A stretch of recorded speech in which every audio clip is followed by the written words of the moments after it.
Chloe San Jose, sinupalpal ang kamwestiyon sa business class flight niya mula Paris. Nagkaroon ng mainit na diskusyon sa social media ng isang netizen ang magtaas ng katanungan tungkol sa kakayahan ni Chloe San Jose na makapagbayad ng business class flight mula Paris. Sa isang post ni Chloe, isang netizen ang pamuna sa kanyang umano'y kakulangan sa edukasyon at nagsabing wala siyang delikadesa. Sa isang post ni Chloe na naglalaman ng paglilinaw hinggil sa mga pahayag ni Sian Gaza, isang netizen ang nagkomento, "Napakakapal ng mukha mo Chloe Angele San Jose, wala kang delikadesa. Grade 12 lang ang natapos mo sa Melbourne. Paano mo kaya naisip na makakabayad ka ng business class flight mula Paris? Ang halaga niyan ay Euro 4,879, mga 6,000 euros. Nakakahiya ka.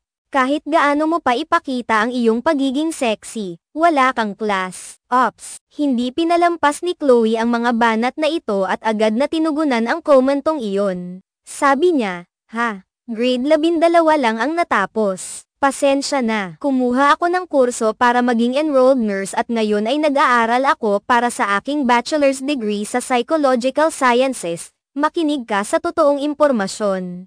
Ikukumpara mo ang isang 35 taong gulang na coach sa isang 22 taong gulang na estudyante. Hindi ko kailangang ipaliwanag ang bawat detalye ng aking kita. Ang importante ay kaya ko itong bayaran ng aking sarili lol. Ang isyong ito ay nagbigay daan sa maraming reaksyon at pag-uusap sa social media tungkol sa kung paano dapat ay respeto ang mga personal na desisyon at kakayahan ng bawat isa. Ang diskusyon ay tila lumampas sa simpleng pagkomento sa isang post at nagbukas ng mas malalim na usapan tungkol sa respeto, edukasyon, at personal na pinansyal na kapasidad.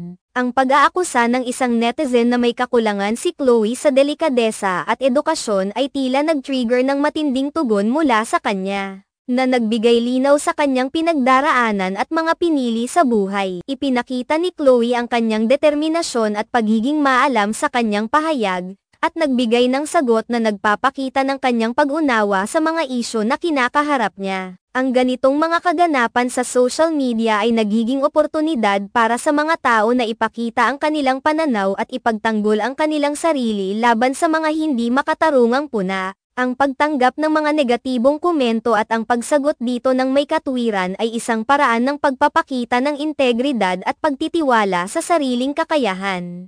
Hindi may kakaila na ang bawat individual ay may kani-kanyang paraan ng pamumuhay at pag-aangkop sa kanilang mga sitwasyon. Ang mga ganitong pagkakataon ay nagbibigay diin sa pangangailangan ng paggalang sa desisyon ng iba kahit na ito ay hindi tugma sa sariling pananaw o inaasahan. Ang mahalaga ay ang pagkakaroon ng bukas na pag-iisip at pag-unawa sa bawat aspeto ng buhay ng isang tao, kahit na ito ay sa konteksto ng social media na kadalasang puno ng iba't ibang opinyon at reaksyon.